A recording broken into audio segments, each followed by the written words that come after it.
It's a man named Grebennikov from Russia. Grebennikov was kind of a non-conventional scientist. He was an entomologist, did a lot of work with bugs, entomology. And his favorite thing was to go out into the steppes of Russia and into the various outer hinterlands and camp out in the summers and study his favorite subject. And on one of these expeditions, he started seeing some weird effects. This is all explained in great detail on the AchilleNet site if you type in Grebennikov and his flying box or gravity platform. But anyhow, the result of this was to show that he found a certain bug that didn't fly, it levitated. And this was, he'd put this bug into a little vial or something, and he saw this vial jumping up off the lab table, jumping up and down. And of course this is patently impossible based on any type of normal physics. So he got into this, and he found out that the bug wings themselves were creating an anti-gravity phenomena under certain conditions. And of course what we have here, if you analyze, I think I found the bug. It's actually a beetle. And if you analyze this bug structure, you see a hexagonal pyramid structure array throughout the entire bottom wing of this bug.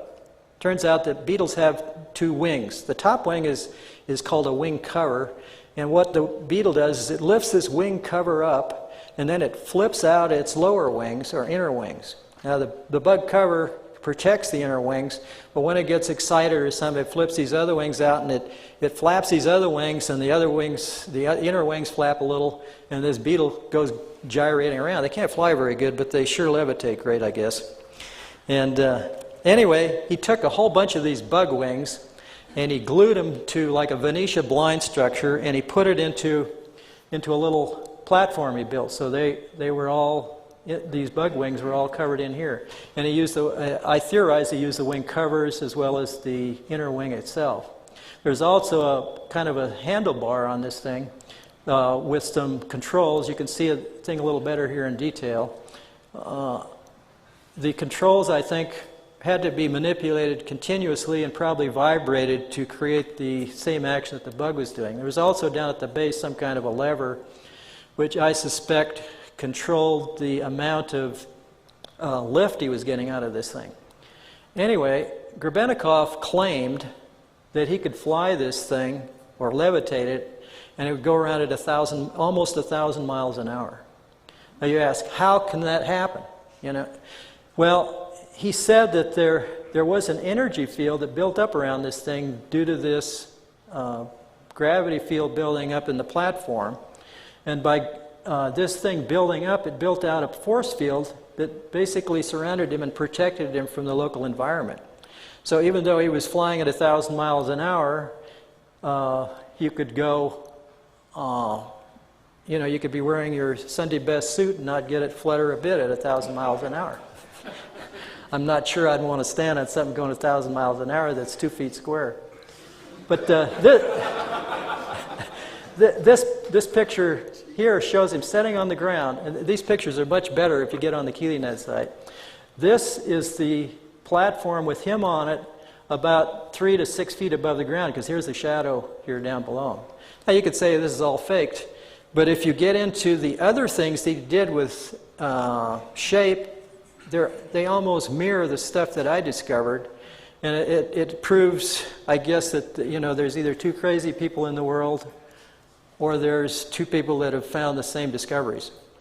So I think that this is a valid phenomena, and I'll show you why. Next slide is a micrograph that I took of a beetle inner wing. This is at 100x. If you look closely at this thing, you can see rows of bumps all along the bottom of this wing, each row is staggered from the next row next to it, and this is all over the surface of the bottom of the wing. Now, I don't know of any aerodynamic surface that has bumps all over the bottom to help it fly better. If you blow this up to 430x, you can start to see some of this microstructure of the cells that form where these bumps are. The next slide, at 970x, you start to see what these bumps that stick up are. They're hairs, look like hairs or fibers that grow out of the center of these hexagonal cells. And of course, this harkens back to my basic shape power discovery, is that each one of these, because of their shape going down to a point, is creating a magnetic field. And remember, a magnetic field is a rotating piece of vortex in the ether.